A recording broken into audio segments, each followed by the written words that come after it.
mji wa watu, mji wa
Zengo.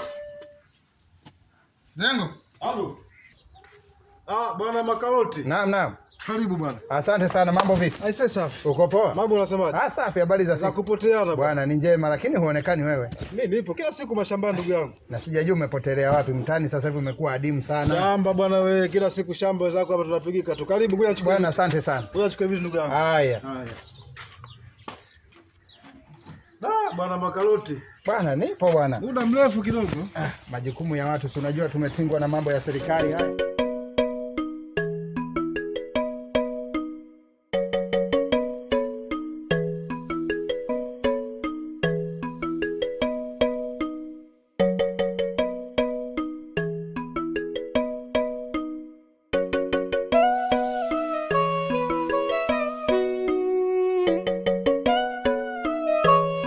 Mjomba.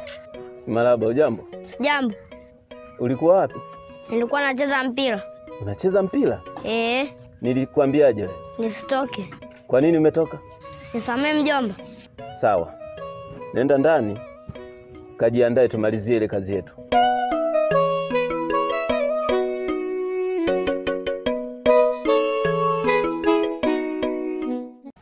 Karibu ndugu yangu. Bwana asante sana. Ndio bwana. Siku zimekuwa nyingi kidogo. Bwana ndio hivyo ndugu yangu. Pilika zimezidi. Sawa. Sasa bwana.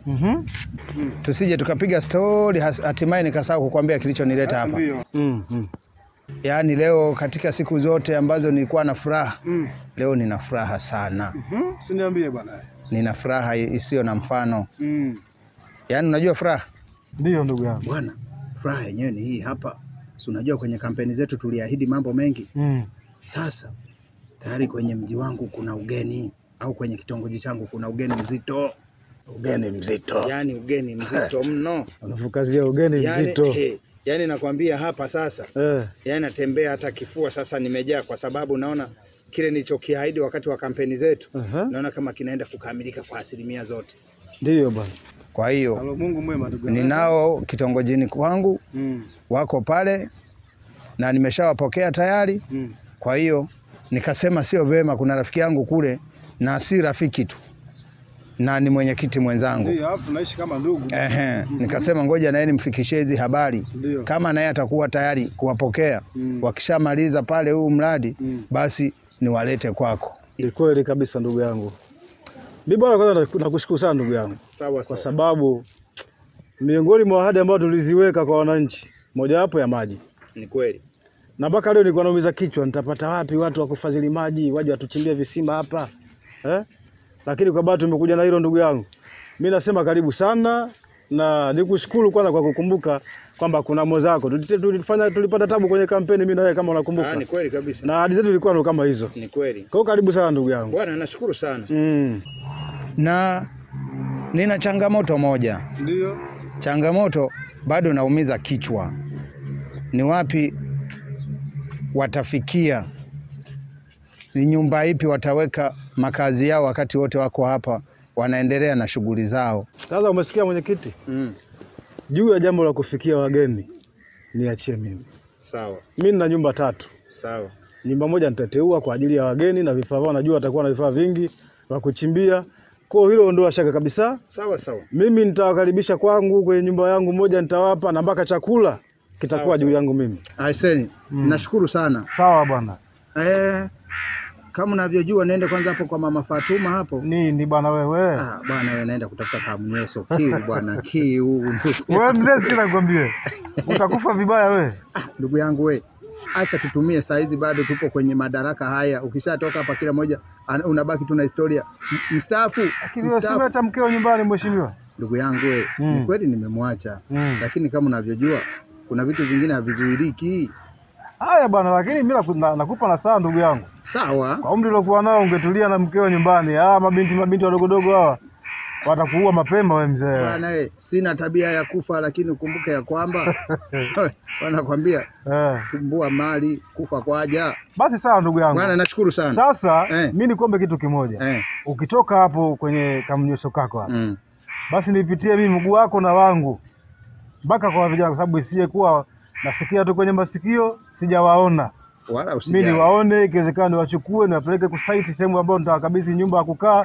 Hata wakisema wataka wakae miezi 2, 3 mpaka mradi ukamilike, hapo watakaa, na nitawaandalia mahindi gunia moja, maana yake kama chakula kitakuwepo na kila kitu. Aisee, nashukuru sana. Sawa ndugu yangu. Lakini umenisema wewe ulikuwa na mama fulani pale, vipi wewe? Tuache bwana. Mimi nimeacha bwana. Basi sasa nikusindikizi bwana. Wewe baki, acha mimi niwahi tu pale kwa Mama Fatuma ili niwahi kurudi. Haya, nashukuru sana. Karibu sana bwana. Asante sana. Haya. Bwana huyu. Ujiache mambo yako ya pombe hayo bwana.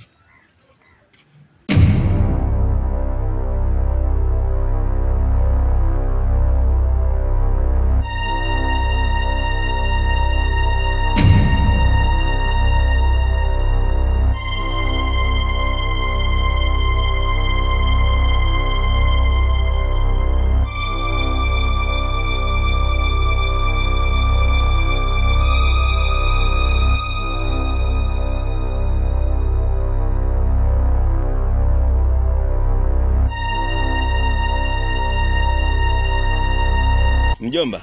Naam. Uchawi sio lele mama. Uchawi unahitaji nguvu, unahitaji ushupavu. Unanielewa mjomba? Sawa. Hivyo basi, hakikisha unazingatia maagizo ninayokupa. Kwa sababu lazima uhakikishe unapigania kuwa mlinzi wa ndugu yako. Sawa? Sawa. Maana ndugu yako ni mlemavu.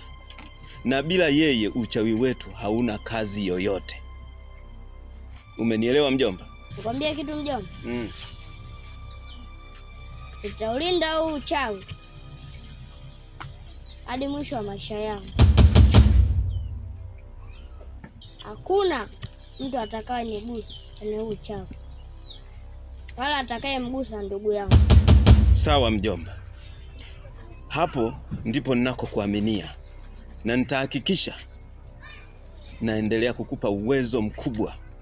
Sawa? Na hakuna yoyote atakaye kusumbua.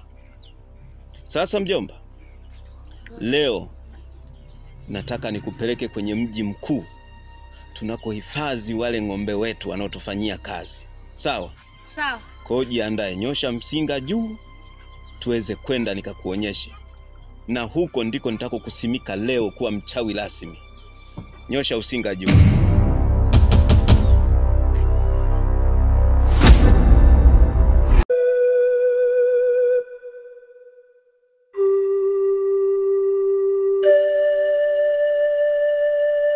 Mheshimiwa Mwenyekiti. Naam. Karibuni sana bwana. Bwana asante sana. Ile nyumba bwana nilikwambia watafikia wageni wetu.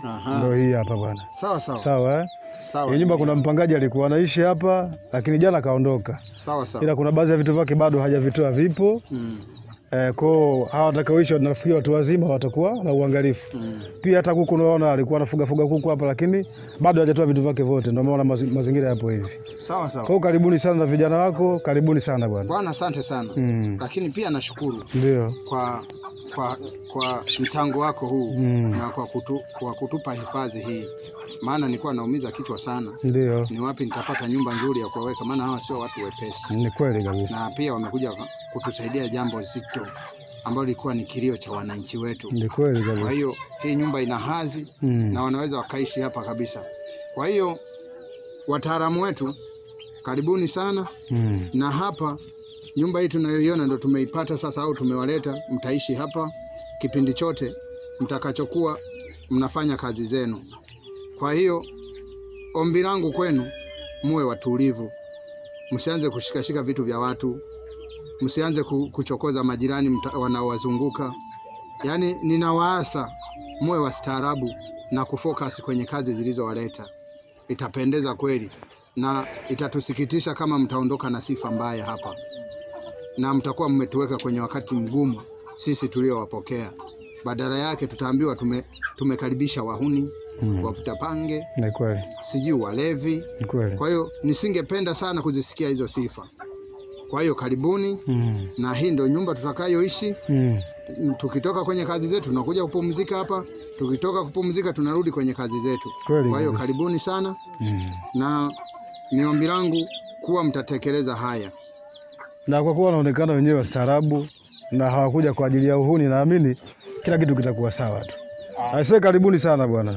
Basi sawa, hilo sisi kwanza tunawashukuru viongozi wetu kwa kutupokea, na sisi tuna imani kwamba tutafanya kazi vile jinsi ilivyokuwa. Tutapambania yale masuala yetu yaliyotufanya tuje huko. Kwa hiyo kuhusu masuala mengine tuwaondoe shaka. Hakutotokea kitu tena chochote zaidi ya kile kitu kilichotuleta hapa. Kwa hiyo nina imani na vijana wangu tuko vizuri. Nashukuru sana. Sawa. Asante sana. Sasa karibuni. Asante. Karibuni sana. Na hii ndio nyumba yetu sasa hapa tutakapoishi hapa. Na nina imani atatufungulia mwenyeji wetu. Karibuni. Hapa onyesha chumba chenu. Hii nyumba kama nilivyosema, kulikuwa na mtu alikuwa anashikwa, kuna vitu bado hajavitoa. Lakini karibuni, nafikiri nyinyi watu wazima mtakuwa wastaarabu, mtaishi vizuri tu hapa. Karibuni sana. Karibuni sana. Sasa sisi mimi na mwenyekiti tutatoka kidogo, tunaongeza kidogo, maana unajua nyinyi wageni lazima tuna mipango hapa na pale. Kwa hiyo tutatoka kidogo, ila nyinyi karibuni, jiacheni kama nyumbani hapa. Basi sawa. Na mimi nitarudi baada ya mazungumzo yangu na mwenyekiti, nitakuja baadaye kidogo. Basi sawa. Sawa.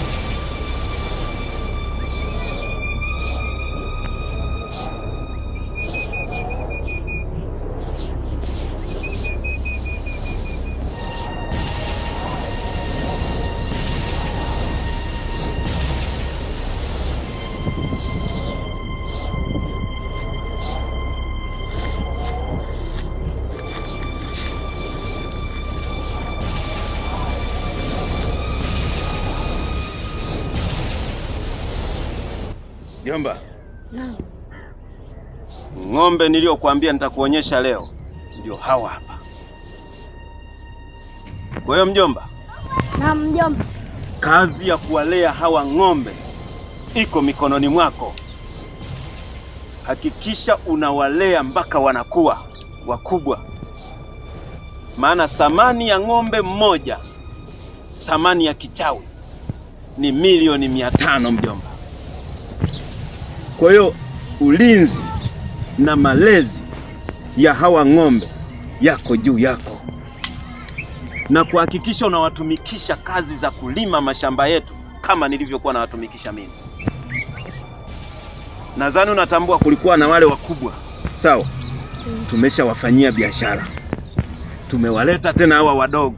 Endelea kuwalea, wakikua tunaendelea kuleta wengine. Sawa mjomba?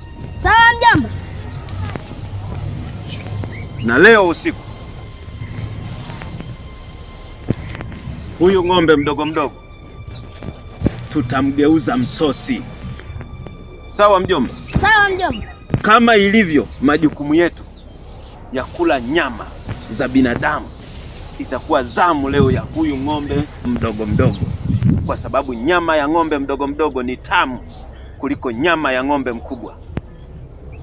Je, mjomba, unahitaji nyama ipi katika mwili wa huyu ng'ombe? Napenda sana nyama vidole. Ukinipatia hiyo, nitafurahi sana mjomba.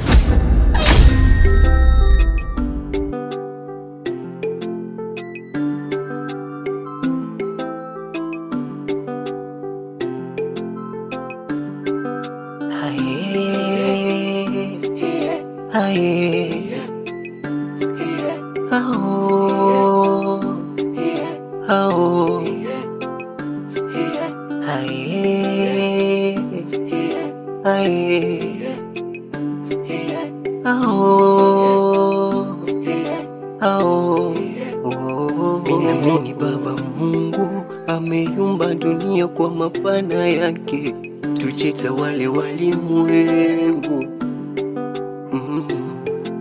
ili zikatatoa kwa mafungu, yani kila mja na muda wake, tusigombane walimwengu. Ila binadamu tumegeuza dunia ni uwanja wa vita, ila binadamu tumegeuza dunia ni sehemu ya kutisha. Oh,